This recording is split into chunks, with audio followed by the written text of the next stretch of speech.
사우전드 써니오는 리버스 마운틴의 지하에 빨려 들어간 이후 거센 물살을 이겨내지 못하며 심하게 흔들리기 시작하였고, 나미는 다급하게 밀지모자 일당에게 지시를 내리며 우선은 배의 균형을 잡고자 합니다. 그리고 루피의 귓가에 어떠한 소리가 들려왔고, 루피는 본능적으로 그 소리를 따라가게 된다면 잠들어 있는 엘레페리아 왕국이 나타나게 될 것이라고 생각합니다. 그리고 루피는 나미에게 나미 북동쪽에서 무슨 소리가 나는데? 라고 말하나 나미는 아무 소리도 안 나는데 너무 고요해서 무서울 지경이라고, 물소리밖에 안 나는데 무슨 말이야 루피? 라고 묻습니다. 하지만 루피는 아니야, 분명히 들려, 누군가가 대화를 하고 있는 것 같은데? 라고 말합니다. 그리고 나미는 크로커스가 말한 만불의 소리인가? 그럼 북동쪽으로 가보자 라고 말하며 써니오의 방향을 북동쪽으로 잡습니다. 그리고 써니오가 순조롭게 북동쪽으로 향하고 있었으나 갑자기 물살이 매우 거세지며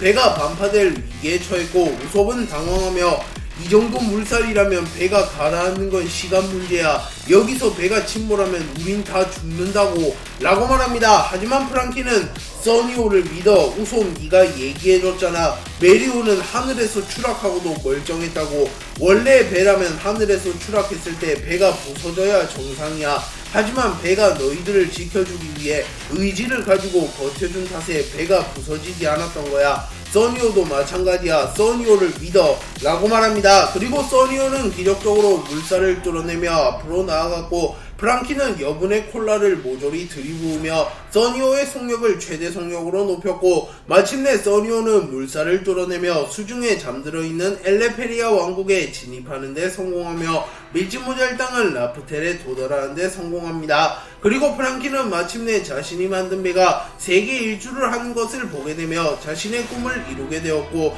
프랑키는 눈물을 흘리며 톰, 당신은 오로 잭스노의 끝을 보지 못했지만 난 사우전드 써니오의 끝을 봤다고. 당신도 이 감정을 느꼈으면 좋았을 텐데 라고 말합니다. 밀지모자 일당은 마침내 최후의 섬 라프텔에 도달하는 데 성공했고, 루피는 라프텔을 보며 매우 놀라는 표정을 지으며 넋이 나간 듯한 모습을 보입니다. 그리고 그 순간 거대한 해왕류 2마리가 나타났고, 루피는 방금 전 대화 소리 아저씨들이 낸 거야. 굉장히 시끄럽게 떠들던데. 그래도 아저씨들 아니었으면 해저에서 꼼짝없이 길을 잃을 뻔했어 라고 말했고, 나미는 루피 아무 소리도 안 들렸다니까. 그리고 지금 네 행동은 너무 무례하다고. 저 해왕류들이 어떤 존재인지도 모르는데 라고 말하며 당황한 듯한 표정을 짓습니다. 하지만 해왕류들은 허허, 벌써 손님이 올 줄이야. 800년 동안 그 누구도 오지 못했지만 30년 전 골드로저라는 사내가 온 이후 30년 만에 또 손님이 오게 될 줄이야 라고 말합니다. 그리고 해왕류는 나미를 바라보며 아가씨, 이 소년의 말이 맞다네. 저 소년에게 들린 소리는 우리가 대화하는 소리라네. 평범한 인간이라면 듣지 못했겠지만 만물의 소리를 들을 수 있는 인간이라면 아주 먼 곳에서도 우리의 소리를 들을 수 있지. 그래서 우리는 매일 밤낮을 가리지 않고 의미 없는 대화를 하곤 하지. 만물의 소리를 듣는 사람들이 우리의 대화를 이정표 삼아 엘레페리아 왕국으로 오게 하게끔 말이지 라고 말하며 만물의 소리를 듣는 누군가를 위하여 자신들이 끊임없이 대화를 하며 이정표 역할을 했고, 그 결과 루피가 라프텔로 올 수 있게 되었다고 말합니다. 그리고 로빈은 리오 포네그리프에 당신들의 기록이 남아 있었습니다. 당신들은 용궁왕국의 왕자들이지요. 선대 포세이돈으로 불리는 인어공주의 남매들이 아닙니까? 라고 말했고, 해왕류들은 웃으며 역사를 잘 알고 계시는 아가씨네. 이곳까지 온 이상 원피스를 찾게 될 테지. 조이보이가 기다린 사람들이 자네들인지는 모르겠으나 이곳에 온 이상 역사의 시험을 어느 정도 통과했다고 봐야지. 그럼 원피스가 있는 곳으로 가볼까? 라고 말하며 밀지모자 일당을 어디론가 안내합니다.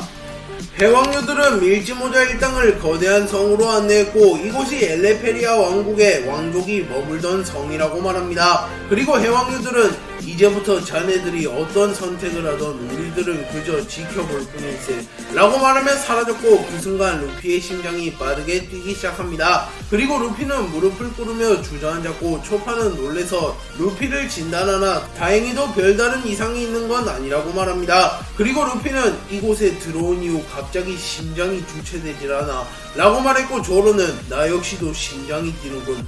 너나 내가 긴장돼서 이럴 리는 없고 라고 말합니다. 그리고 로빈은 운명이 아닐까. 조이보이의 귀환이라고 불리는 루피, 도신 류마의 후손인 조로, 너희 둘의 심장만이 요동치는 것을 보면 이라고 말합니다. 그리고 루피는 다시 일어서며 여기서 주저앉을 순 없지, 빨리 가보자고, 원피스를 찾으러 라고 말합니다. 그리고 밀짚모자 일당은 성 내부를 수색하기 시작합니다. 밀짚모자 일당은 수색 끝에 누가 봐도 수상해 보이는 방을 발견하였고, 나미는 보물 냄새가 나는데 우리 저 방을 수색해보자 라고 말했고 곧바로 문을 열려고 합니다. 하지만 문이 잠겨 있었고 조로는 나미에게 물러서라고 말한 이후 곧바로 문을 베어버립니다. 그리고 그 방에는 막대한 양의 보물과 황금이 존재했습니다. 그리고 로빈은 엘레페리아 왕국의 보물창고인가, 한 왕국이 평생 동안 모은 보물과 재화라면 이 정도의 양의 보물과 재화가 있는 게 이해는 된다만 이 정도로 많은 보물은 듣도 보도 못했어 라고 말하며 엘레페리아 왕국의 보물창고에 있는 보물과 재화의 양이 상식을 아득히 뛰어넘는다고 말합니다. 그리고 나미와 우섭은 기뻐하며 곧바로 보물과 재화들을 챙기기 시작했고, 나미는 이 정도의 양의 보물이라면 1000억 베리, 아니 1조 베리도 훌쩍 넘을 거야. 애초에 이 많은 보물을 살 수 있는 사람이 존재할까? 원피스란 게 정말 막대한 보물이라니 라고 말합니다. 하지만 루피는 정색하며 아니 이런 건 원피스가 아니야, 우린 고작 이런 걸 찾기 위해 모험을 떠난 게 아니라고 라고 말합니다. 그리고 루피는 곧바로 돌아서며 홀로 원피스를 찾기 위하여 성을 수색하기 시작했고, 조로도 황금 따위가 세계 제일의 비보였다면 굳이 라프텔로 올 필요가 없지 않았을까? 저런 건 원피스가 아니야 라고 말하며 루피를 따라 나섭니다. 그리고 나미와 우섭도 분위기 파악을 하며 하하하 그럼 보물은 조금 이따가 챙길까? 라고 말하며 급하게 주머니에 황금을 몇 개 챙긴 이후 곧바로 루피를 따라 나섭니다. 밀짚모자 일당은 엘레페리아 왕국에 도달한 이후 포네그리프 하나를 발견하게 되었고, 그 포네그리프는 이제껏 발견했던 포네그리프와는 다르게 영롱한 황금빛을 띠고 있었습니다. 그리고 로빈은 이것이 리오 포네그리프에 적혀있던 마지막 포네그리프, 원피스의 정체는 이것이었나? 라고 말합니다. 하지만 루피는 못마땅한 표정으로 뭔가 더 있을 것 같은데, 로빈 여기서 해독하고 있어, 나는 조금 더 수색할게 라고 말했고, 루피는 곧바로 엘레페리아 왕국을 돌아다니기 시작합니다. 그리고 조로 역시 역사 따위엔 관심이 없다, 나중에 다 해독하고 요약해달라고 라고 말하며 다른 곳으로 향합니다. 그리고 쌍디는 우리가 다 자리를 비우면 동료는 누가 지켜야 되는 거지, 하여간 저 철부지들 이라고 말하며 자리에 착석하며 자신은 밀짚모자 일당을 지키겠다고 말합니다. 그리고 로빈은 마지막 포네그리프를 해독하기 시작하였고, 로빈은 약 30분 동안 눈조차 깜빡이지 않으며 포네그리프를 해독하기 시작합니다. 그리고 마침내 로빈은 마지막 포네그리프를 모두 해독하는데 성공했고,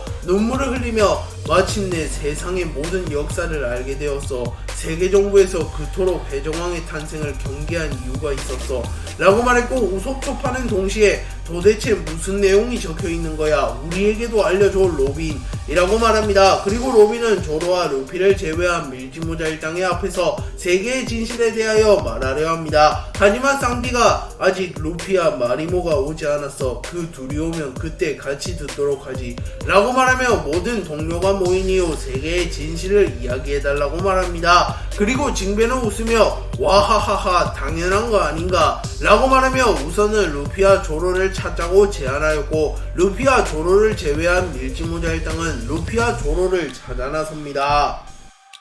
조로는 엘레페리아 왕국을 수색하던 와중 어디론가 이끌려가기 시작합니다. 그리고 평생 길치였던 조로는 이 감각은 뭐지? 어디로 가야 할지 선명하다. 마치 누군가가 이정표를 세워둔 것 같아 라고 말합니다. 그리고 조로가 도착한 곳에는 마치 검도관 같은 공간이 있었습니다. 그리고 그 검도관은 관리하지 않은 지가 무려 800년이 넘었기에 매우 낡았으며 악취가 풍겨져 왔습니다. 그리고 조로는 표정을 찡그리며 이런 곳에 검도관이라니 라고 말하며 투덜거립니다. 그리고 조로는 검사로서 이를 지나쳐갈 수 없었고 검도관으로 들어갔고 머지않아 상자 하나를 발견하게 됩니다. 그리고 그 상자에는 류마라는 이름이 적혀 있었고, 조로는 류마 일전에 스릴러바크에서 겨뤘던 검사인가, 그 녀석의 이름이 왜 이런 곳에? 라고 말한 이후 상자를 개봉합니다. 그리고 그 순간 엄청난 폭발이 일어났고 조로는 폭발에 휘말립니다. 하지만 조로는 폭발 따위에 당할 인물은 아니었고 제자리에 우뚝 선 채로 폭발을 버텨낸 이후 다시 상자를 바라봅니다. 그리고 그 상자에는 검 한 자루가 있었고 얼핏 보아도 최상 명검으로 보이는 명검이었습니다. 그리고 그 검의 이름은 도신류였고 과거 도신 류마가 사용했던 검이며 류마가 가장 아꼈던 검입니다. 그리고 도신류는 최상 명검 중에서도 독보적인 검으로 불리는 검이었습니다.